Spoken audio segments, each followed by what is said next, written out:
नमस्कार, मैं कमलेश कबीर आपका एक बार फिर स्वागत करता हूं इस नए एपिसोड में। आज के इस एपिसोड में हम बात करेंगे एक बार फिर से पाकिस्तान के ऊपर हुई मिसाइल स्ट्राइक की। पूरे देश को पता है क्या हुआ, लेकिन इस वीडियो में इस हमले को मैं मेरे चश्मे से नहीं, मैं किसी और के चश्मे से देख रहा हूं। और जब हम उस चश्मे से देखते हैं तो फिर हमें लगेगा कि वाकई में कल हुआ क्या था, और जो हुआ, जो हमने देखा, वो गलत था, वो झूठ था। लेकिन इस चश्मे ने जो देखा, बस सिर्फ वही सच था, और उसने पूरा प्रयास किया उसको दिखाने का। अब वैसे तो मीडिया को चौथा स्तंभ कहा जाता है लोकतंत्र का, और पत्रकार जो है वो उसके ड्राइवर कह सकते हैं हम, उस चौथे स्तंभ को संभालने वाले। लेकिन पत्रकारों की हालत क्या है? हम दूसरे पत्रकारों को गाली देकर अपने आप को बड़ा साबित नहीं कर सकते। ये उस कहानी से जो है वो हमें समझ में आएगा। लेकिन ऐसे पत्रकार जो इसको इस चश्मे से देखते हैं, उनको एक्सपोज करना भी जरूरी हो जाता है। अब कैसे, उसको हम समझेंगे। तो बड़ी खबर यह थी कि कल भारत ने 24 पाकिस्तान के 9 ठिकानों पर आतंकियों के 24 मिसाइल जो है वो दागी, एक के बाद एक। नहीं, ये गलत खबर थी। 24 नहीं, 25 मिसाइल थी, एक मिसाइल और थी। और वैसे मैं आपको जानकारी के लिए बता दूं कि भारत ने जो मिसाइलें जो काम में ली कल, हो सकता है उसमें एक हैमर और दूसरी स्कार्प, इन दो मिसाइलों का जिक्र हो रहा है। हैमर जिसकी रेंज जो है वो 70 किलोमीटर के आसपास बताई जाती है, और लगभग इसका वॉर हेड जो होता है, आगे का जो सिरा जिसमें एक्सप्लोजन भरा जाता है, बारूद भरा जाता है, उसकी कैपेसिटी लगभग 250 किलो के आसपास है। तो आप सोच सकते हैं कि धमाका कितना बड़ा होगा। और दूसरी स्कैल्प, दोनों ही सुपरसोनिक, धमनी की आवाज जिसको हम कहते हैं कि रफ्तार से भी तेज, और दूसरी जिसकी रेंज लगभग 300 किलोमीटर, और वॉर हेड जिसमें 450 किलो के आसपास बारूद भरा हो, तो फिर धमाका कितना बड़ा हुआ होगा, आप सोच के देखिए। तो भारत की ताकत पूरी दुनिया ने कल देखी। और कल मैंने एक वीडियो बनाया था कि मोदी जी, कुछ ऐसे व्यक्ति भी हैं जिनके ऊपर आपको ये स्ट्राइक कर देनी चाहिए, चाहे वो अजीत अंजुम हो, चाहे रवीश कुमार हो, क्योंकि ये देसी कुत्ते की तरह काम कर रहे हैं। इनको एक खुजली की बीमारी है। ये कान को खुजा सकते हैं, लेकिन अपना इलाज खुद नहीं कर सकते। इनको किसी दूसरे डॉक्टर की जरूरत है। और आपने देखा रवीश कुमार, कल शाम को उसने एक वीडियो बनाया। हालांकि मैंने आज सुबह उसका ये वीडियो देखा, जब आंखों के सामने किसी व्यक्ति ने उसका जिक्र किया, तब वो चीजें सामने आई। तो मुझे लगा कि उसको देखना चाहिए। और मैंने कल आपको बताया था कि रवीश कुमार बेहोशी की हालत में है। अब वो कब होश आएगा उसको, और कब वीडियो बनाएगा। तो उसने वीडियो जो बनाया, उसका हाल देखते हैं। उसने वीडियो बनाया आर्मी की ब्रीफिंग की, प्रेस कॉन्फ्रेंस की, जिसमें सोफिया कुरैशी, कर्नल सोफिया कुरैशी, जो भारतीय सेना को रिप्रेजेंट कर रही थी, और वायुसेना की व्योमिका सिंह, विंग कमांडर।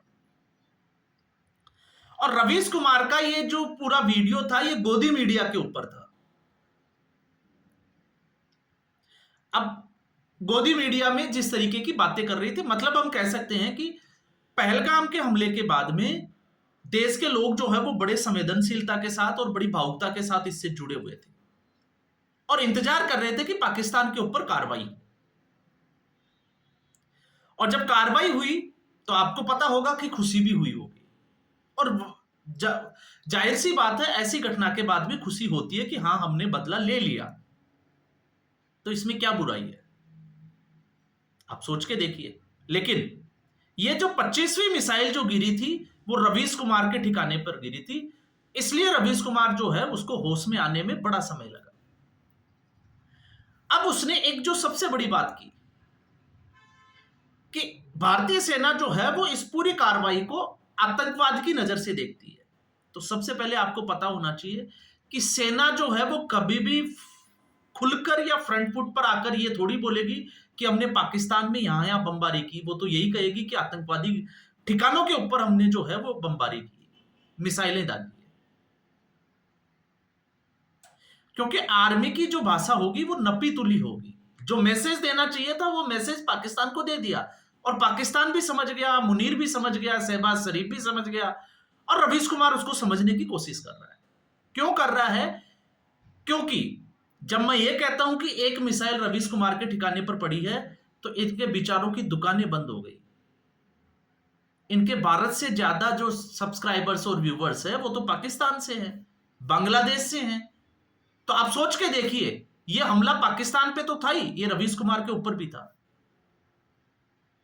इसलिए उसका आकलन ये कहता है कि सेना ने जो कार्रवाई की उसमें धर्म का कोई जिक्र नहीं है, लेकिन गोदी मीडिया धर्म का जिक्र करता है। तो फिर जो पहलगाम में जो हमला हुआ, जिसको लेकर ये व्यक्ति सुबह शाम बकेती करते हैं, वो क्या पूछकर किया गया था? धर्म पूछकर ही तो किया गया था कि आपका धर्म क्या है। पैंट खुलवाई गई और उसके बाद में मारा गया और बोला गया कि मोदी को बता देना। तो जब गोदी मीडिया ये कहता है, जिसको हम गोदी मीडिया मानते हैं, कि ये जो है वो हमला हुआ पाकिस्तान के ऊपर हुआ, तो उसमें बुराई क्या है? अब इसका दूसरा पहलू भी आप समझ लीजिए, रवीश कुमार कैसे एक्सपोर्ट होता है।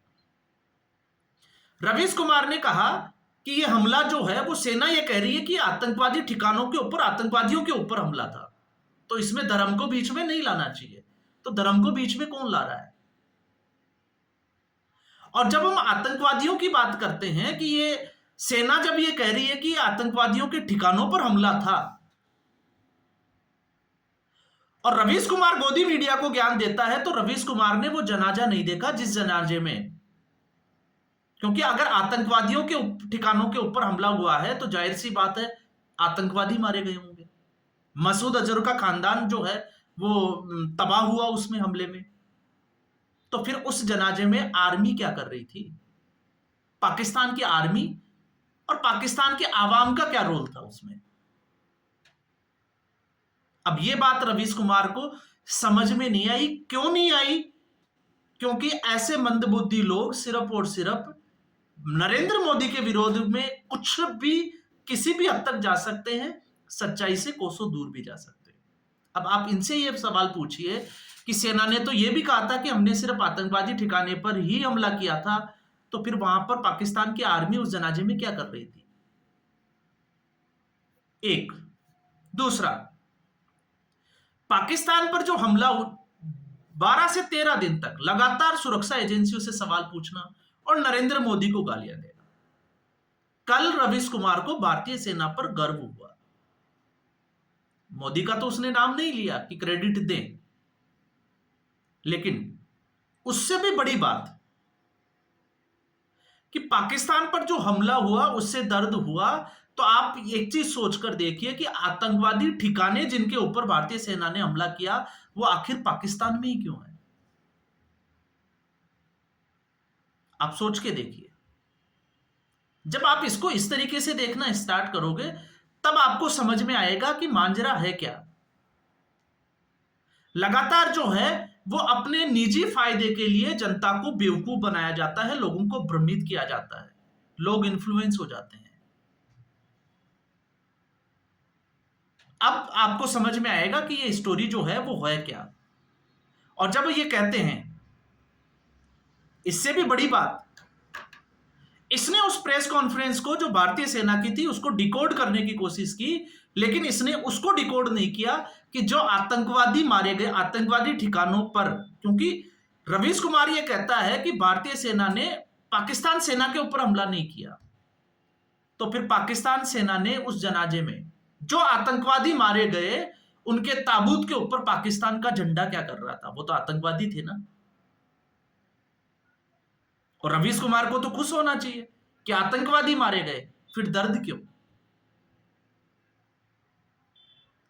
तो अगर आप जनता को यह समझा के ये बेवकूफ बनाने की कोशिश करें कि आतंकवाद का धर्म नहीं होता, तो पूरी दुनिया ताल ठोक के कह रही है कि आतंकवाद का धर्म होता है और आतंकवादी एक ही धर्म से जुड़ा हुआ होता है। अब जब बात आती है, इसने कहा कि ये भारतीय सेना का एक टारगेटेड, एक जिसको कहें कि बैलेंस्ड जो है वो हमला था, तो भारतीय सेना प्रेस कॉन्फ्रेंस करेगी तो वो बैलेंस्ड ही करेगी।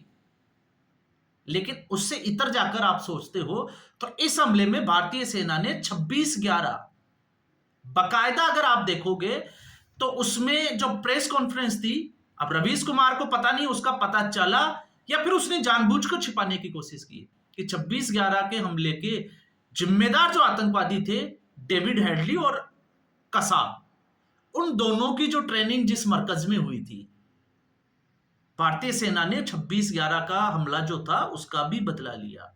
और 26/11 में रवीश कुमार ये भूल गया कि कसाब जैसे लोगों की, आतंकवादियों की हिंदू आइडेंटिटी बनाई गई और उनके हाथ पे कलावा क्यों बांधा गया।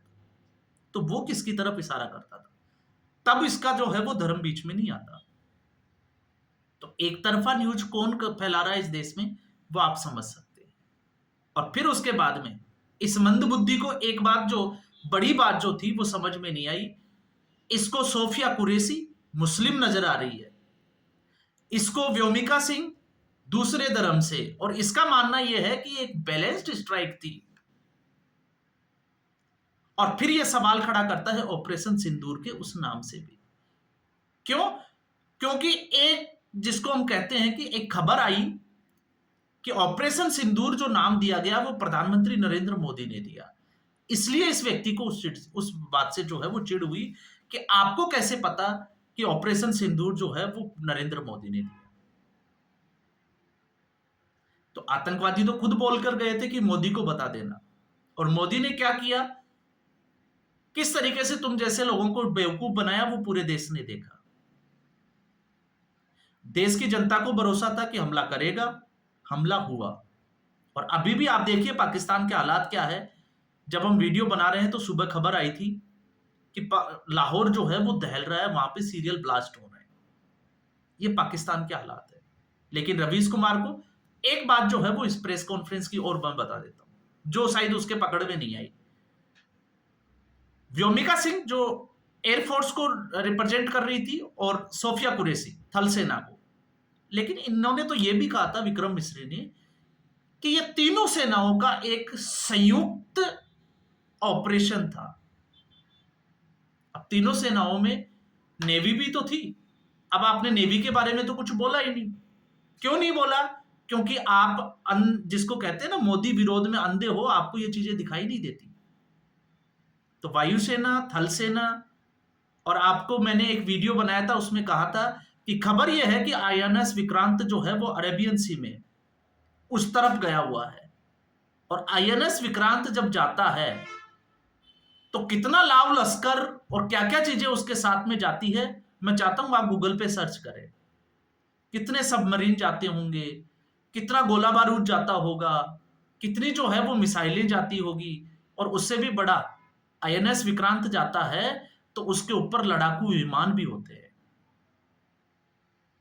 तो अगर भारतीय सेना और ब्रीफिंग में, अगर प्रेस कॉन्फ्रेंस में ये कहती है कि नेवी का भी जो है वो संयुक्त वो था ऑपरेशन, तो आप मान के चलिए हो सकता है कि आईएनएस विक्रांत से ही जो लड़ाकू विमान थे उन्होंने उड़ान भरी हो और इस सारे पाकिस्तान को जो है वो हिला के रख दिया हो। तो ये सारी कहानी जब आप समझोगे तो आपको समझ में आएगी। वरना मोदी विरोध में जो अंधे हो रखे हैं लोग, जिनको कुत्ते वाली खुजली है, अगर आप उनको सुनोगे तो एक बार आपको लगेगा कि बड़ा ही जो है वो मंजा हुआ उसने ज्ञान दिया है। लेकिन वो ज्ञान क्यों दिया है? उसको दर्द हुआ है। कांग्रेस पार्टी का चेहरा आपने देखा होगा कल की प्रेस कॉन्फ्रेंस के बाद में क्या हालत है, और क्यों है उसका कारण भी आपको पता है, क्योंकि इसका असर 2029 में भी दिखाई देगा। और रवीश कुमार की हालत क्यों है? क्योंकि इनको लगता है कि नरेंद्र मोदी जो कहता है वो करता है। अब इनकी दुकानें क्या होगी, क्योंकि इनको सुनने वाले तो उसी जमात के लोग हैं। तो दर्द जो है वो कहां हुआ है? पाकिस्तान से ज्यादा 24 मिसाइल जो नहीं कर पाई, वो एक मिसाइल जो रवीश कुमार के ठिकाने पर पड़ी उसने अपना काम कर दिया और रवीश कुमार को पूरा एक्सपोज कर दिया। तो जो आपके सामने ऐसे लोगों की बात करे, उनको इस तरीके की बात से आप जरूर समझाएं कि ऐसे लोगों के भ्रम में नहीं आए, क्योंकि पहले हम भारतीय, उसके बाद में हम किसी धर्म से आते हैं, और ये लोग पहले धर्म को ऊपर रखते हैं और हम लोगों को नीचा दिखाने की कोशिश करते हैं। तो आज के एपिसोड में बस इतना ही। उम्मीद करूंगा वीडियो एपिसोड आपको पसंद आया होगा। वीडियो को लाइक करें, शेयर करें, चैनल जरूर सब्सक्राइब करें। धन्यवाद।